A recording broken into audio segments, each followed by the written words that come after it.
بعضیاتون برای بقیه دست نمیزنید، برای همینه که نوبت شما نمیشه. میگم کار قلب فقط خونرسانی نیست، رزق و روزی هم میرسونه.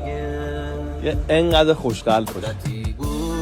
میگم برکت زندگی من قلبمه، والله کسی به ما چیزی نداده. دل بزرگ پیش خدا اعتبار داره. خدا به وقتش اندازه دلت برات سفره فهم میکنه.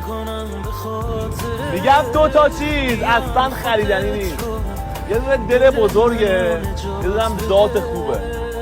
میگم قشنگی آدما به شعور و معرفتشونه. لباس و ویلا و ماشین و تیپ و اینا همش بزک دوزکه. آدم با معرفت رو